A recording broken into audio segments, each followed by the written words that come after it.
let's get growing. I think this is tutorial number 4. So it's January, it's cold, it's lockdown, but on the positive side it's a sunny day, so let's get growing. So we're going to start by recapping what we did in the previous sessions. So I've got everything here. These are my pea shoots, which I have had inside on a cool windowsill. So I've had one cutting from these, which we ate and put in a soup and in some sandwiches. So I'm going to leave these, and they're regrowing, as you can see, so I'll probably get another cut out of them. Everything else is doing okay. The garlic, the onions, the spring onions, the wildflowers look good.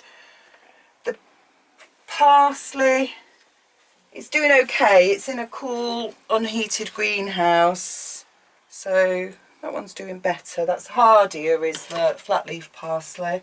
Flat leaf parsley, I think I'm going to put it into a slightly bigger pot because it's filled its boots here, so it'll probably get a bit more growth on. So I've just got the next, well, slightly bigger pot, so I'm not going to disturb this at all.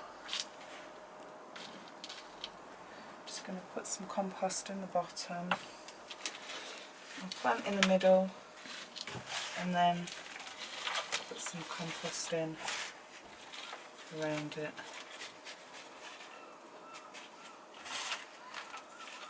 And firm it down and give it a water. So what I am having problems with is the peas. So as you can see, I've got a few germinating. I think there's about 4 that have got shoots on, but they're really, I think it's too cold for them. And what you can see happening is there's some mould growing on them here, which isn't good, and it's possible that the seeds have rotted. But I think it's too cold for them. Some of you might have started them off indoors. So the problem you might have with that is they might be leggy and needed to be repotted. Which you can do by just taking the whole tube out and putting into a bigger container. The other thing I'm struggling a little bit with is the broad beans. So they've got a little bit of frost damage, even though they've been inside a greenhouse, because it has been very cold, and they're too leggy. So the problem is there's not enough sun in here, but I don't really have any other options where I can put these. But what I am going to do is I'm going to put them into a bigger pot. So I'm just going to take the whole thing out and not disturb that at all.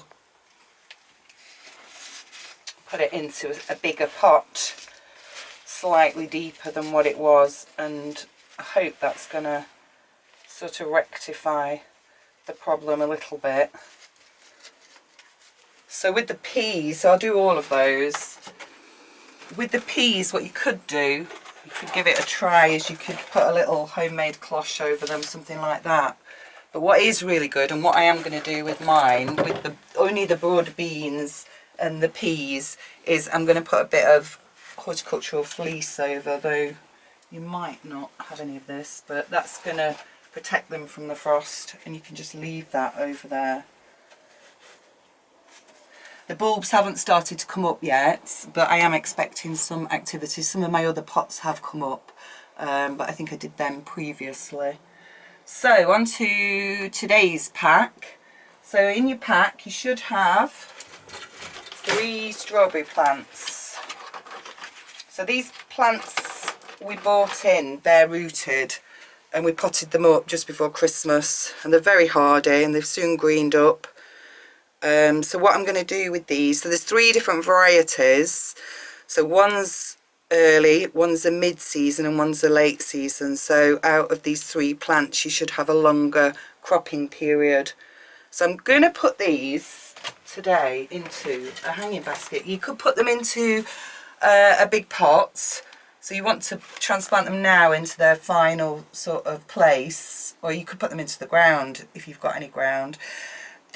One of the advantages of putting them in a hanging basket is that they're less likely to be damaged by slugs, but on the negative side, one problem is that you're going to have to water them more in the summer. So I've just got an old hanging basket. It's got a lining in it, an old liner in it already. You could use an old woolly jumper to line it, but I've also put another lining, a plastic lining. It's an old compost bag that I've just cut, and I've put some holes in the bottom, and that's just going to help to sort of retain some moisture. I put a little bit of gravel for drainage in the bottom, and then I'm going to just a potting compost this. It's a peat-free one.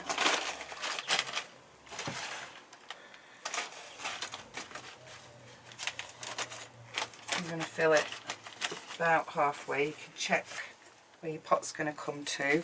And then, so this one, I'm going to tip it. And its roots haven't quite filled the pot yet, as you can see, but it'll be fine. Try not to disturb it too much.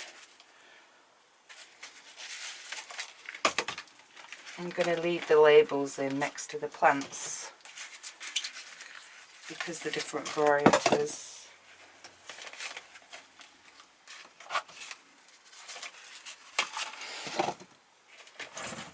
I've lost that one.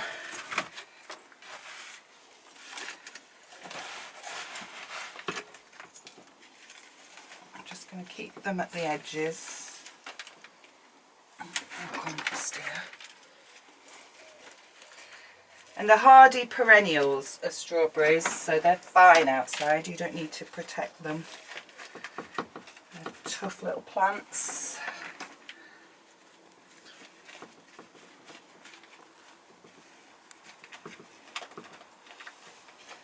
That's it. Job's a good one. So they just need a water, and then I'll hang it up. Okay, and then moving on, I was talking about bare rooted plants. So in your pack you should have something that looks a little bit like this. So this is just to introduce you to hardy perennials and how easy they are to grow, really. So this is an ornamental hardy perennial. Before, in the autumn, I just took a little bit of each root from the root of a plant with a little bit of root on and stuck it in the ground, and it's grown these lovely roots here. So this one, there's 3 different plants. This one is called Stachys lanata, which some people call lamb's ear, and there's a picture of it at the bottom here. But I'll put some links on the Facebook page so you can look up which one you've got, because you'll only have one of these 3. And then we've also got Centaurea montana. That's a white one, but the one you've got's blue. Again, I'll put a link up to that one. And then finally, some of you will have Phlomis russelliana. So the last one was perennial cornflower. So this is, I think it's commonly known as Turkish sage.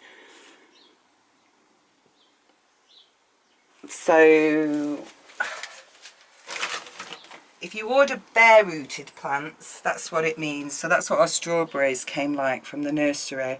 So as opposed to a pot plant. So I'm going to put this in a pot.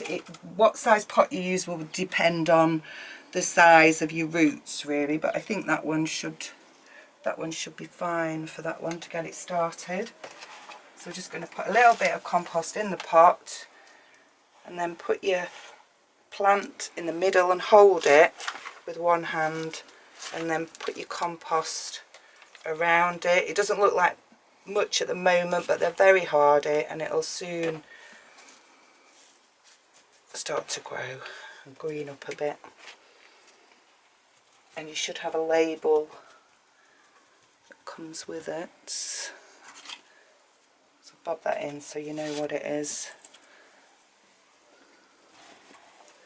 And finally, you should have a little envelope with some sweet pea seeds in it. So I've got a picture. So these are what sweet peas look like. So they're not edible peas, they're ornamentals. They're an annual, but they're quite hardy, so you can start them off now, but they might need a little bit of frost protection. So you should have about 9 seeds. And some of these, the varieties are called Royal Mix, but some of them are some seeds that I saved from my own sweet peas, and they're old-fashioned mix. So you should have a bit of a mixture. I've put these to soak in a little bit of water for an hour or two first, and that's just to soften up because they've got a very hard shell, or you could just rub them on a bit of sandpaper just to get them growing a bit quicker. So then you can reuse your pots from your strawberries. So I'm going to fill up the pot, and then I'm going to dip 3 holes about 1 inch deep. So it's usually, the rule of thumb is usually that you do 3 times the size of the seed. It might be a bit big, but... And then I'm going to bob 1 seed into each hole, cover it up. You can use the other pot just to give it a firm down. And I'm going to do that with all 3 of them.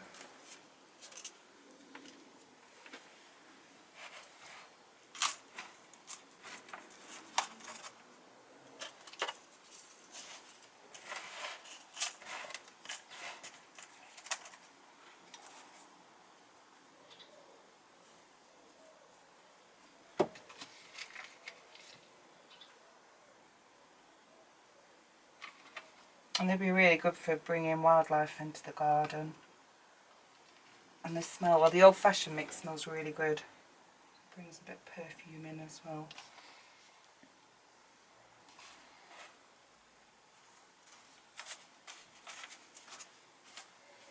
And I've got a label, so I just have 1 label because I'm putting them all together so I know what they are.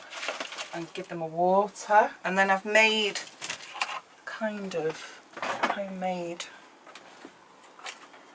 little propagator. So it's just 2 mushroom trays.